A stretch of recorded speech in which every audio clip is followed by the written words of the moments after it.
بسم اللہ الرحمن الرحیم ونزل فی کعب بن الاشرف ونحوه من علماء اليہود لما قدموا مکة وشاهدوا قتل بدر وحرضوا المشرکین علی الاخذ بثارهم ومحاربة النبی صلی اللہ علیہ وسلم۔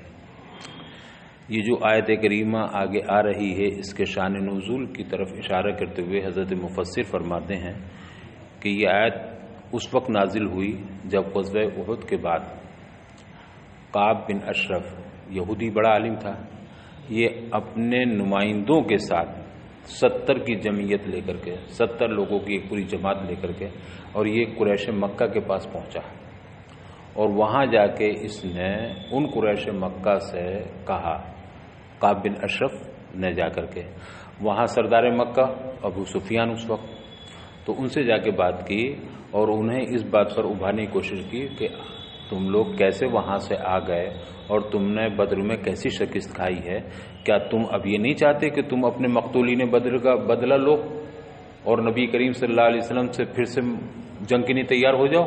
ہم تمہارے ساتھ ہیں، تم اب یہ کام کرو۔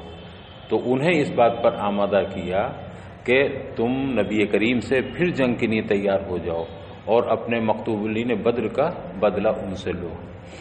یہ بھی جا کے ابو سفیان سے کہا کہ تم لڑو گے تو ہم تمہارے ساتھ رہیں گے۔ مفسرین نے لکھا ہے کہ ان ابو سفیان نے اور وہاں کے مکے کے لوگوں نے ان سے کہا، کعب بن اشرف سے، کہ آپ لوگ ہمارا ساتھ دینے کے لیے آئے ہو، ذرا یہ تو بتاؤ کہ تم بھی کتابی ہو، آسمانی کتاب کو مانتے ہو، اور جس نبی کی مخالفت میں تم آئے ہو، اس نبی سے لڑنے کے لیے کہنے تم آئے ہو، وہ بھی کتابی ہیں، وہ بھی کتاب لے کر کے آئیں، تو تم بھی کتابی، وہ بھی کتابی، کہیں ایسا تو نہیں کہ تم لوگ ہمیں بیوقوف بنانے آئے ہو اور ہمیں چال چل رہے ہو ہمارے ساتھ کوئی فریب کر رہے ہو اور ہمیں پھنسا کے ایک طرف کو ہو جاؤ؟ تم پہلے یہ بتاؤ کوئی سازش اور کوئی چال تو نہیں رچ رہے ہو تم اس سلسلے میں؟ تو کعب بن اشرف نے کہا نہیں ایسا کچھ نہیں ہے۔ تو ان لوگوں نے کہا اگر ایسا کچھ نہیں تو پہلے تم ہمارے بتوں کو سجدہ کرو۔ اب یہ ان کے ہاں بھی جائز نہیں تھا، لیکن دشمنی میں تو دونوں مشترک تھے، عداوت میں تو اشتراک تھا ہی، تو یہ لوگ کتابی ہوتے ہوئے بھی، یہودی ہوتے ہوئے بھی، ان کو تیار کرنے کے لیے ان کے بتوں کو سجدہ کرنے پر تیار ہو گئے، اور انہوں نے ان کے بتوں کو، جو جبت اور طاغوت دو ان کے بت تھے خاص طور سے، ان دونوں کو سجدہ کیا۔ اسی کی طرف اللہ تعالیٰ نے اس وقت یہ آیت کریمہ نازل فرمائی، وہی شان نزول ہے اس کا، سنیے۔ وَنَزَلَ فِي کعب بن اشرف، اور یہ آیت کریمہ کعب بن اشرف اور اس جیسے اور علماء یہود کے حق میں نازل ہوئی، ٹھیک ہے۔ لما قدموا مکہ، یہ کب؟ جبکہ وہ مکے میں پہنچے، مکہ آئے، وشاہدوا قتل بدر، اور انہوں نے مقتولین بدر کو دیکھا، ان کا مشاہدہ کیا، پتہ چلا اتنے بدر میں شہید ہو، اتنے مقتول ہو گئے، اتنے مار دیے گئے تمہارے لوگ۔ تو وحرضوا المشرکین علی الاخذ بثارهم، تو انہوں نے مشرکین مکہ کو ان کے بدلہ لینے پر اور نبی کریم صلی اللہ علیہ وسلم سے جنگ کرنے پر انہیں ابھارا، حرضوا، انہیں ابھارا، انہیں تیار کرنے کی کوشش کی۔ اس وقت آیت کریمہ نازل ہوئی، الم تر الی الذین اوتوا نصیبا من الکتاب، اے محبوب کیا آپ نے ان لوگوں کو نہیں دیکھا جنہیں کتاب کا کچھ حصہ دیا گیا؟ کون لوگ؟ یہودی، کعب بن اشرف وغیرہ، جنہیں کتاب کا کچھ حصہ دیا گیا، یؤمنون بالجبت والطاغوت، کس پر ایمان لے آئے یہ لوگ؟ کس کے آگے جھک گئے؟ جبت و طاغوت کے آگے جھک گئے، انہیں سجدہ کر لیا ان لوگوں نے۔ صنمان لقریش، یہ جبت و طاغوت دو بت تھے قریش کے، انہیں سجدہ کر لیا۔ وَيَقُولُونَ لِلَّذِينَ كَفَرُوا، اور یہ کافروں سے کہنے لگے، یہی کعب بن اشرف وغیرہ، اور یہ کافروں سے یعنی ابو سفیان اس کے ساتھیوں سے کہنے لگے، حِينَ قَالُوا لَهُمْ، جب ان لوگوں نے ان سے پوچھا، ان سے کہا، یعنی کعب بن اشرف کہنے لگے کس سے؟ ابو سفیان وغیرہ سے۔ کب کہنے لگے؟ جب ابو سفیان نے ان سے پوچھا، ابو سفیان نے ان سے معلوم کیا، کیا کہا؟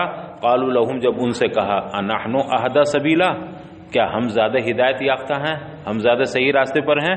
ونحن ولاة البیت، جبکہ ہم بیت اللہ کے والی ہیں، اس کے نگہبان ہیں، اس کے خادم ہیں، نسقل حاجہ، اور ہم حاجیوں کو پانی بھی پلاتے ہیں، ونقرئ الضیف، اور ہم مہمانوں کی ضیافت بھی کرتے ہیں، ان کی مہمان نوازی بھی کرتے ہیں، ونفک العانی، اور ہم قیدیوں کو رہا بھی کراتے ہیں۔ یہ اپنی خوبیاں بتا رہے ہیں کہ ہم زیادہ ہدایت یافتہ ہیں یا محمد، ان کے ماننے والے رسول اللہ صلی اللہ علیہ وسلم۔ کیوں؟ اب اپنی خوبیاں بتا رہے ہیں کہ ہم تو وہ ہیں جو بیت اللہ کی خدمت بھی کرتے ہیں، اس کے متولی بھی ہیں، ہم حاجیوں کی مطلب پیاس کا انتظام کرتے ہیں، ان کو ہم پانی پلاتے ہیں، یا ہم مہمانوں کی میزبانی بھی کرتے ہیں، ہم قیدیوں کو چھڑواتے بھی ہیں، ونفعل، اور ہم کیا کیا کرتے ہیں۔ یہ تو ہم نے چند باتیں بتائیں، ونفعل کذالک، اس طرح کے ہم بہت سے مطلب امور خیر انجام دیتے ہیں، بہت سے کام کرتے ہیں۔ بعض مفسرین نے فرمایا کہ یہ نفعلو نہیں بلکہ نعقلو ہے، بعض نسخوں میں نعقلو کا مطلب ہم دیت بھی دیتے ہیں، عقل دیت کو کہتے ہیں، کہ ہم یہ سارے کام کرتے ہیں، تو ہم ہدایت یافتہ ہیں، ہم زیادہ ہدایت یافتہ ہیں، ام محمد، یا محمد صلی اللہ علیہ وسلم ہدایت یافتہ ہیں۔ وقد خالف دین آبائہ، جبکہ انہوں نے اپنے آبائی دین کی مخالفت بھی کی ہے۔ کس کے بارے میں کہا؟ رسول اللہ صلی اللہ علیہ وسلم، انہوں نے اپنے آبائی دین کی مخالفت بھی کی، وقطع الرحم، اور انہوں نے قطع رحمی بھی کی ہے، رشتوں کو توڑا بھی ہے، رشتے ناتوں کو توڑا ہے، وفارق الحرم، اور انہوں نے حرم کو بھی چھوڑ دیا، اس کو بھی خیر آباد کہہ دیا۔ تو اپنی وہ خوبیاں بیان کی، اور رسول اللہ صلی اللہ علیہ وسلم متعلق کہ ان کا تو حال یہ ہے کہ وہ اپنے آبائی دین کو بھی چھوڑ چکے ہیں، قطع رحمی بھی کر، تمام رشتہ داروں کو چھوڑ دیا انہوں نے، خاندان کو چھوڑ دیا، اور اس کے علاوہ وہ حرم بھی کو بھی خیر آباد کہہ کے چلے گئے، حرم بھی چھوڑ دیا انہوں نے۔ تو اس کے باوجود ذرا بتاؤ تو صحیح، ابو سفیان نے کہا کہ ابو سفیان سے پوچھا کہ ہم زیادہ ہدایت یافتہ ہیں یا وہ زیادہ ہدایت یافتہ ہیں؟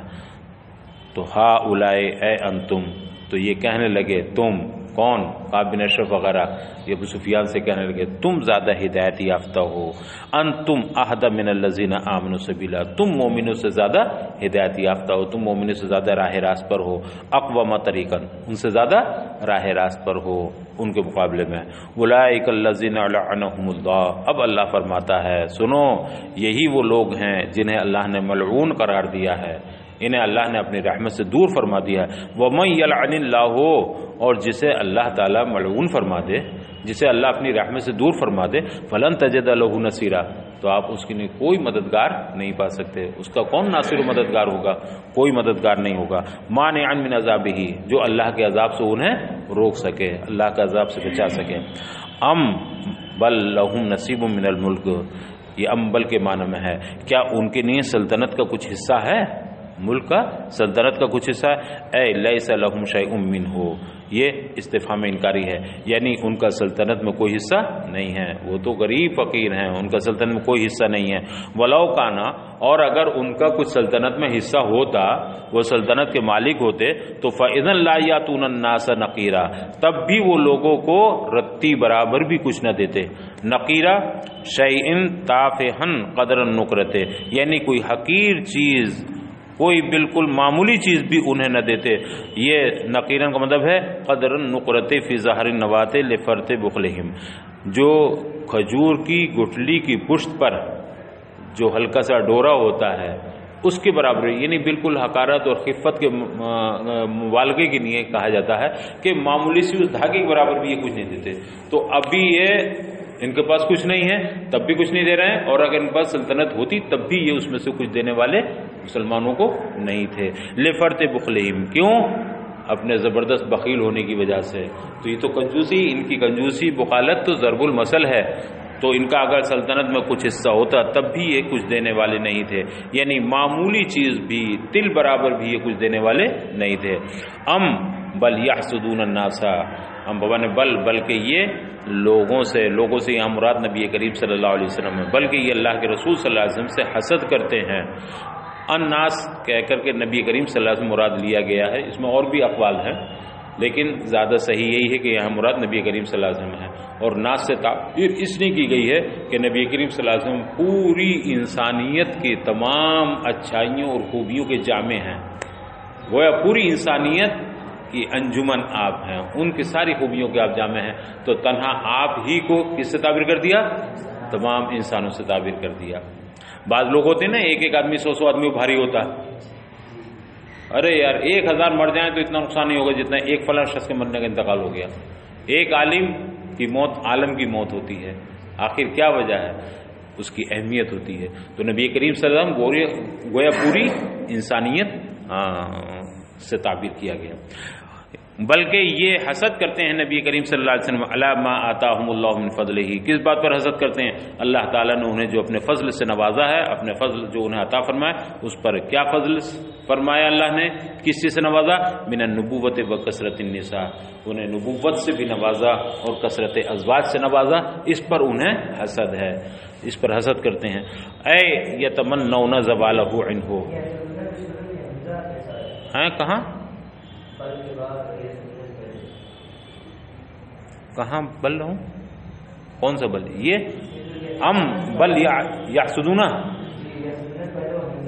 ہاں تو یہ حمزہ استفہام ہے نا. یہ ام جو ہے بل کے معنی میں ہے، یحسدون ہے. یہ کہاں حمزہ ہے؟ اچھا یہ ہے قرآن میں کہ نہیں؟ ام یحسدون ہے نا. تمہیں کوئی حافظ ہے کہ نہیں؟ ہاں ام یحسدون ہی ہے. تو یہ بس ام استفہام کو بتانے کے لیے کہ ام کیا ہے، یہ استفہام کے معنی میں ہے نا. تو یحسدون معنی میں کیا یہ حسد کرتے ہیں، مگر حسد یہ حمزہ بھی کس کے معنی میں ہوگا؟ بل کے معنی میں. بلکہ یہ حسد کرتے ہیں. کس سے حسد کرتے ہیں؟ نبی کریم صلی اللہ علیہ وسلم سے حسد کرتے ہیں. علی ما آتاہم، کس بات پر؟ کہ اللہ نے اپنے نبی کو جو نوازا ہے نبوت سے، کثرت ازواج سے، تو اس پر حسد انہیں ہوتا ہے، حسد کرتے ہیں. یعنی یتمنون زوالہ عنہ، یہ آپ سے آپ کے زوال نعمت چاہتے ہیں. ان کی تمنا کیا ہوتی ہے؟ کہ آپ سے آپ کی نعمت زائل ہو جائے. وَيَقُولُونَ، اور یہ کہتے ہیں لَوْ كَانَ نَبِيًّا، ایک بکتے ہیں کہ اگر وہ نبی ہوتے تو لَاشْتَغَلَ عَنِ النِّسَاء، تو انہیں عورتوں سے کوئی سروکار نہیں ہوتا، وہ عورتوں سے بے نیاز ہوتے، عورتوں سے الگ تھلگ. نبی ہو کر کے اتنی اتنی بیویاں، یہ انہیں مسلمانوں کو بہکانے کی نہیں کہتے تھے کہ یہ نبی نہیں ہے. نبی اگر ہوتے تو انہیں عورتوں سے اتنا سروکار نہیں ہوتا، عورتوں سے یہ بے نیاز ہوتے، اتنی بیویاں ان کی نہ ہوتی. فقط آتینا ابراہیم آل ابراہیم.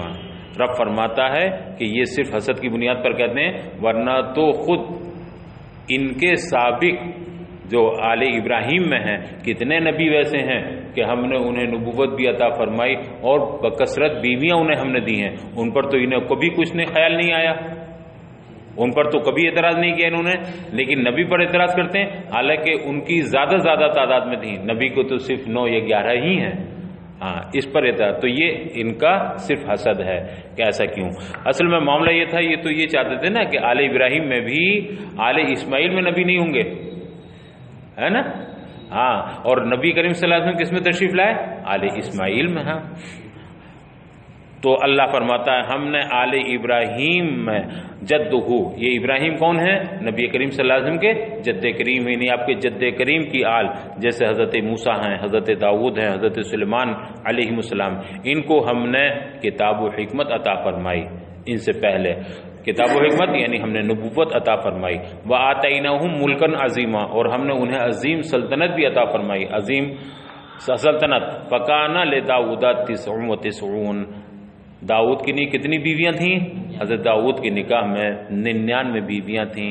وَلِسُلَيْمَانَ 1000 مَا بَيْنَ حُرَّةٍ وَسَرِيَّةٍ، اور حضرت سلیمان کے نکاح میں آزاد اور باندیاں سب ملا کر کے 1000 تھیں. الف ہے نا، 1000.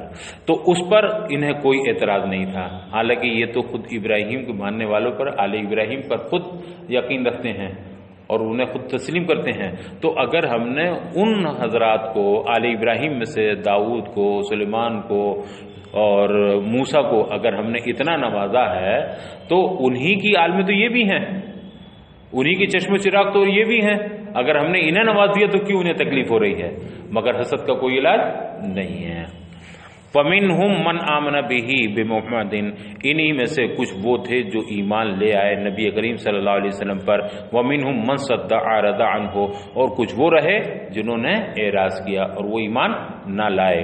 فَلَمْ يُؤْمِنْ، یعنی ایمان نہ لائے. وَكَفَى بِجَهَنَّمَ سَعِيرًا، تو جو ایمان نہیں لائے ان کی لیے جہنم بھڑکتی آگ کافی ہے.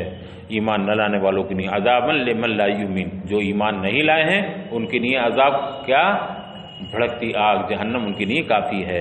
ان الذین کفروا بآیاتنا سوف نصلیہم، بے شک جن لوگوں نے ہماری آیتوں کا انکار کیا، کفروا بآیاتنا ہماری آیتوں کا، ہماری نشانیوں کا انکار کیا، انہوں نے کفر کیا، سوف نصلیہم ہم انہیں عنقریب داخل کر دیں گے. نصلیہم میں ندخلہم ہم انہیں داخل کریں گے، نارن کہاں داخل کریں گے؟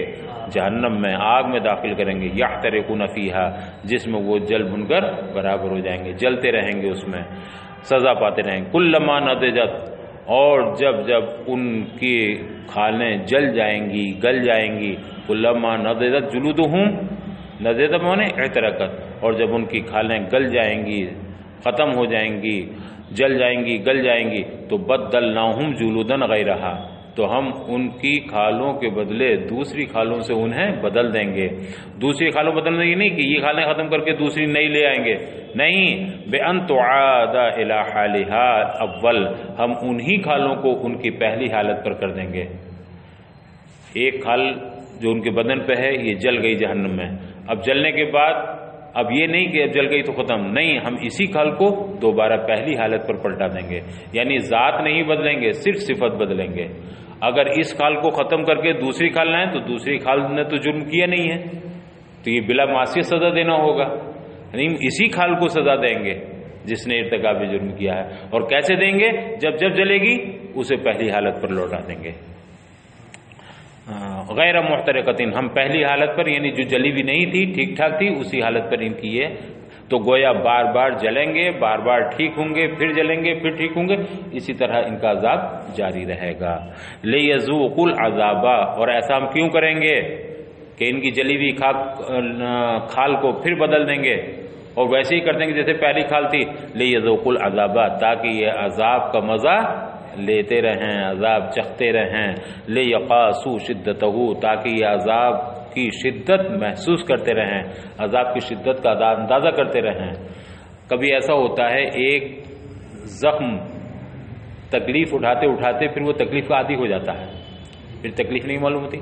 مثلا کسی کا اچانک گھٹنے میں درد ہوا تو شروع میں تو بڑی تکلیف ہوگی، لیکن جب گھٹنے میں درد رہنے ہی لگا تب اسے اتنی تکلیف نہیں محسوس ہوگی. ایک آدمی لنگڑا کے چلتا ہے، لنگڑا کے چلنے میں اسے بڑی تکلیف ہوتی ہے، لیکن جب وہ لنگڑا کے چلتے چلتے عادی بن جائے اسی طرح چلنے کا تو اسے کوئی تکلیف نہیں ہوتی، وہ تو پھر بھاگنے لگتا اسی طرح. اگر آپ سے ٹیڑھا کر کے چلنے کی نہیں کہا جائے تو بڑی پریشانی ہوگی ٹیڑھا کرنے، لیکن جب عادت بن جائے گی تو وہ پریشانی اتنی نہیں رہے گی. تو ایک تکلیف جب آدمی عادی ہو جاتا ہے اس تکلیف کو اٹھانے کا تو اس کی شدت کم ہو جاتی ہے، احساس تکلیف کم ہو جاتا ہے. ہم ان کی کھال برابر اس لیے بدلتے رہیں گے کہ اگر پہلی والی کھال ہی باقی رہے جل ول کر کے تو شاید احساس کم ہو، لیکن جب دوبارہ پھر وہی کھال پہلی حالت پہ آ جائے گی تو پھر اتنی تکلیف ہوگی جیسی پہلی بار ہوئی تھی. کسی ڈاکٹر نے کسی نے بھی یہاں آپ کے چرہ لگایا، زخم لگایا، تو جب پہلی بار بلیڈ مارے گا وہ تو شدید تکلیف ہوگی نا، اس کے بعد اس میں کرے گا تو ہوگی مگر اتنی نہیں ہوگی. لیکن بالکل ٹھیک ہو گئی انگلی اور پھر بلیڈ مارا تو پھر اتنی تکلیف ہوگی، پھر ٹھیک ہو گئی پھر اتنی ہی. تو اس میں تکلیف جب تازگی آئے گی اور پھر تکلیف دی جائے گی تو تکلیف کی شدت زیادہ محسوس ہوگی. تو ان کی تکلیف میں کوئی کمی نہ ہو، اس لیے ہم اس حال کو بدلتے رہیں گے اور پہلی حالت پر کرتے رہیں گے. لیذوقوا العذاب، اور ایسا ہم اس لیے کریں گے تاکہ وہ عذاب کا مزہ لیتے رہیں، تاکہ انہیں عذاب کی شدت کا احساس ہوتا رہے. ان اللہ کان عزیزا، بے شک اللہ تعالی غلبے والا ہے، عزیز ہے، غالب ہے. لا یعجزہ شیء، اسے کوئی چیز عاجز نہیں کر سکتی، وہ غالب ہے. حکیما فی خلقہ، اپنی مخلوق کے بارے میں بڑی حکمت والا ہے، اس کے جو کام بھی ہیں بڑی حکمت کے ہیں. والذین آمنوا وعملوا الصالحات، اور وہ لوگ جنہوں نے جو ایمان لائے اور جنہوں نے نیک اعمال کیے، عمل صالحات اعمال صالحہ کیے. سندخلہم جنات تجری، تو ہم انہیں باغات میں داخل کریں گے، ان باغات میں جن کے نیچے نہریں جاری ہیں. خالدین فیہا ابدا، وہ اس میں ہمیشہ ہمیشہ رہیں گے، ہمیشہ اس جنت میں رہیں گے. لہم فیہا ازواج مطہرۃ، اور اس جنت میں ان کے لیے بیویاں ہوں گی، ازواج ہوں گی، اور وہ ازواج بھی کیسی ہوں گی؟ صاف ستھری ہوں گی، من الحیض وکل قذر، حیض سے بھی اور ہر قسم کی گندگی سے بھی۔ ہر گندگی کا مطلب وہاں نہ پیشاب ہوگا، نہ پاخانہ ہوگا، نہ کوئی بھی رینٹ وغیرہ اس طرح کی کراہت والی چیز ہوگی۔ تو ایسی صاف ستھری بیویاں وہاں ملیں گی جو حیض اور ہر قسم کی گندگی سے پاک صاف ہوں گی۔ وَنُدْخِلُهُمْ ذِلًّا ذَلِيلًا، اور ہم ان مومنوں کو، ان اعمال صالحہ کرنے والوں کو ہم داخل کریں گے گھنے سائے میں، ذِلًّا ذَلِيلًا، بہت گھنے سائے میں وہاں ہم داخل کریں گے۔ دائماً، ایسا سایہ جو کبھی ختم ہونے والا نہ ہوگا، ایسے گھنے سائے، گھنی چھاؤں میں داخل کریں گے جو ہمیشہ رہنے والی ہے۔ لا تنسخہ شمس، کہ اسے دھوپ ختم نہ کر سکے گی۔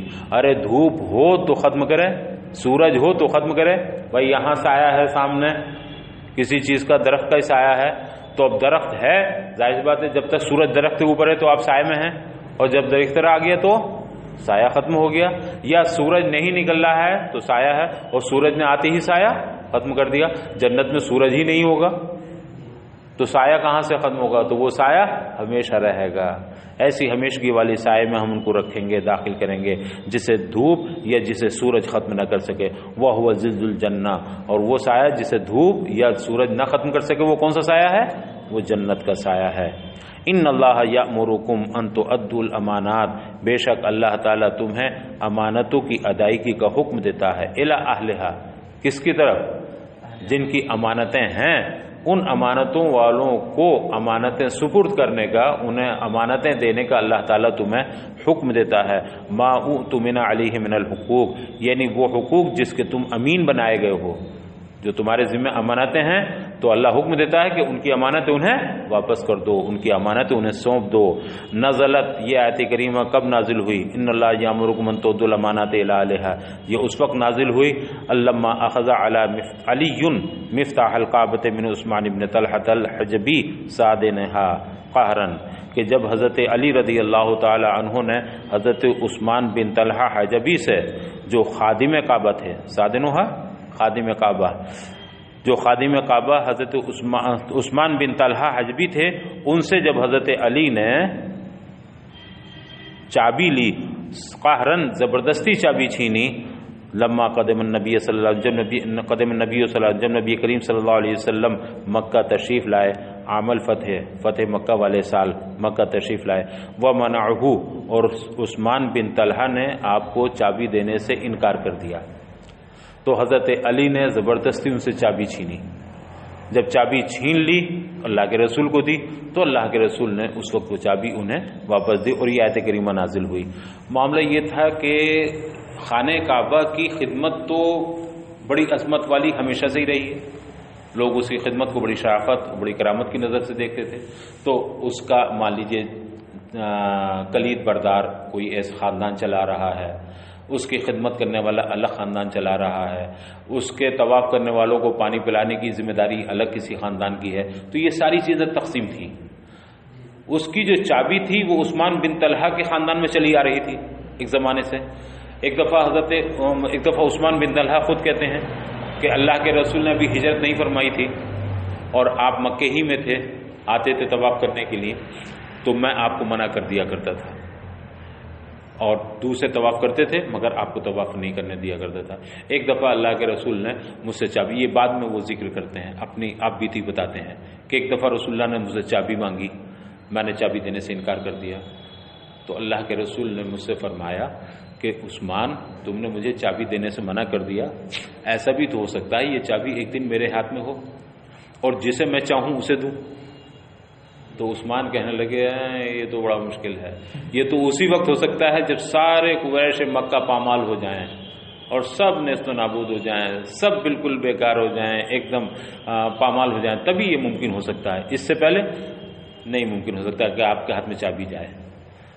تو اللہ کے رسول نے فرمایا نہیں، اہل مکہ اس دن پامال نہیں بلکہ اس دن اعلیٰ درجے پر پہنچ جائیں گے، اس دن وہ بلند مرتبہ ہوں گے جب یہ چابی میرے ہاتھ میں آئے گی۔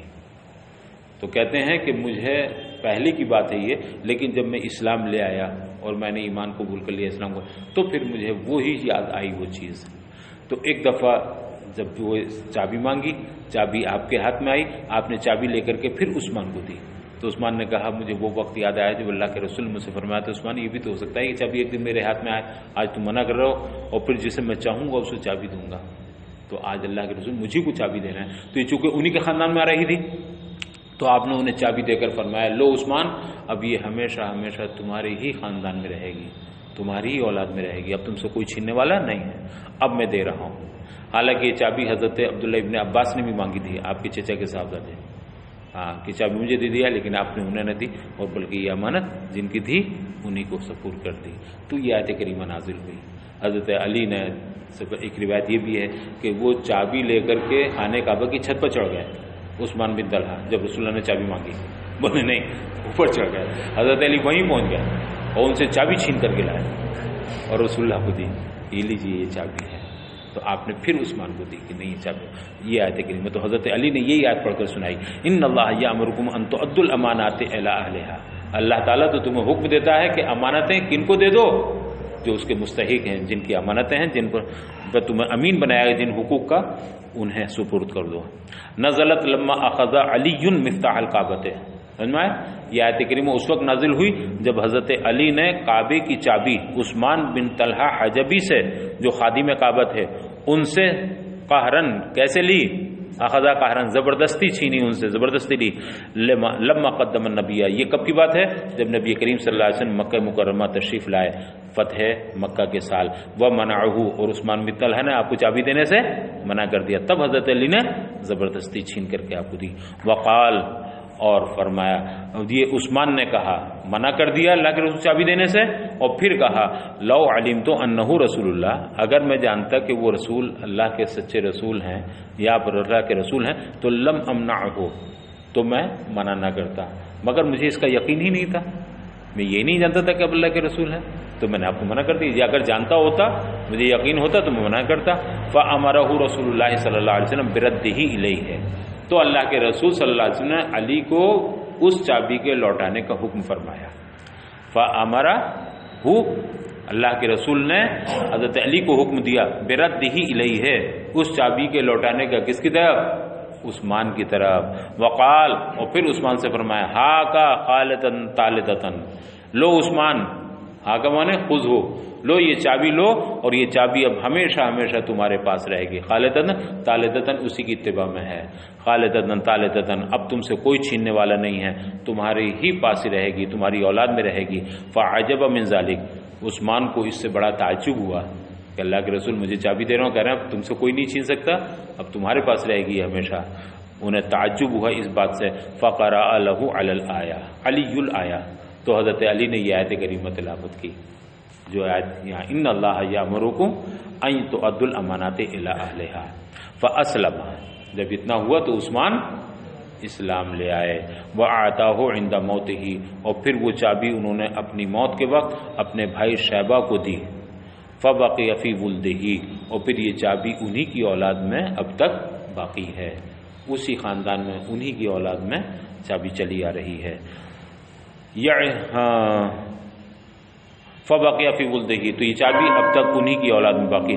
وَالْآیَةُ وَإِنْ وَرَدَتْ عَلَى سَبَبٍ خَاصٍ فَعُمُومُهَا مُعْتَبَرٌ بِقَرِينَةِ الْجَمْعِ، کہتے ہیں یہ آیت کریمہ اگرچہ اپنے شان نزول کے اعتبار سے خاص ہے، اس موقع پر نازل ہوئی کہ انہیں امانت، اللہ حکم دیتا ہے کہ ان کی امانتیں ان کے اہل کو دے دو، واپس کر دو، تو اگرچہ خاص موقع پر نازل ہوئی یہ آیت کریمہ، مگر اس میں عموم معتبر ہے، یعنی یہ عام ہے، تمام لوگوں کی نہیں ہے، قیامت تک کی نہیں ہے، سارے لوگوں۔ کیوں؟ بِقَرِينَةِ الْجَمْعِ، یہاں کون سا صیغہ ہے؟ ہاں، اللہ تعالیٰ تمہیں حکم دیتا ان تؤدوا الامانات، صرف ایک اس علی کی نہیں بلکہ تمام مسلمانوں کو یہ حکم ہے، تو یہ صیغہ جمع بتا رہا ہے کہ یہاں عموم کا اعتبار ہے، اگرچہ ورود اور سبب نزول خاص ہے اس کا۔ وَإِذَا حَكَمْتُمْ بَيْنَ النَّاسِ، اور اللہ تمہیں اس کا بھی حکم دیتا ہے کہ جب تم لوگوں کے درمیان کوئی فیصلہ کرو، یا امرکم، اللہ تمہیں حکم دیتا ہے کہ جب لوگوں کے درمیان فیصلہ کرو تو ان تحکموا بالعدل، تو کیسے فیصلہ کرو؟ عدل و انصاف کے ساتھ فیصلہ کرو۔ ان اللہ نعم، یہ نعمہ تھا، نعمہ ما مبہمہ ہے، مبہمہ نکرہ ہے، نعمہ ما، اور ما کا جو مخصوص بالمد ہے وہ شیئن ہے، تو اصل میں تھا نعمہ ما، اللہ تعالیٰ کیا ہی عمدہ چیز کی تمہیں نصیحت فرماتا ہے. یعظکم بہ، کیا ہی عمدہ چیز ہے. نعما ما، کیا ہی عمدہ چیز ہے وہ جس کی تمہیں اللہ نصیحت فرماتا ہے، جس کی تمہیں تاکید فرماتا ہے. تو نعما اس میں ادغام میم نعم، نعما کی میم کا ادغام ہے. فی من نکرا، کس میں؟ ما نکرا میں. تو نعما ما یہ تھا، اب میم کا میم میں ادغام کر دیا گیا. یہ ما نکرا موصوف ہے. اے نعما شیئن، ما سے مراد شیئن، یعنی کتنی عمدہ چیز ہے وہ یعظکم بہ، اللہ جس کی تمہیں نصیحت فرماتا ہے، تمہیں جس کا حکم دیتا ہے. وہ کیا ہے؟ تعدیت الامانت والحکم بالعدل، وہ امانتوں کو ادا کرنا ہے اور حکم کو، وہ فیصلوں کو انصاف کے ساتھ کرنا ہے.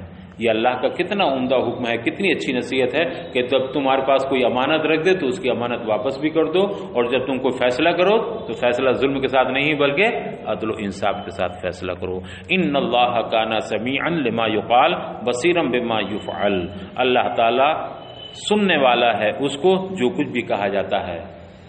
بندے جو کچھ بھی کہتے ہیں، تم جو کچھ کہتے ہو، ہر کہی جانے والی چیز کو اللہ سنتا ہے. تو اللہ ہر چیز کا سننے والا ہے جو کچھ بھی کہا جاتا ہے. اور بصیرن بما یفعل، اور جو کچھ بھی کیا جاتا ہے اس کو دیکھنے والا ہے.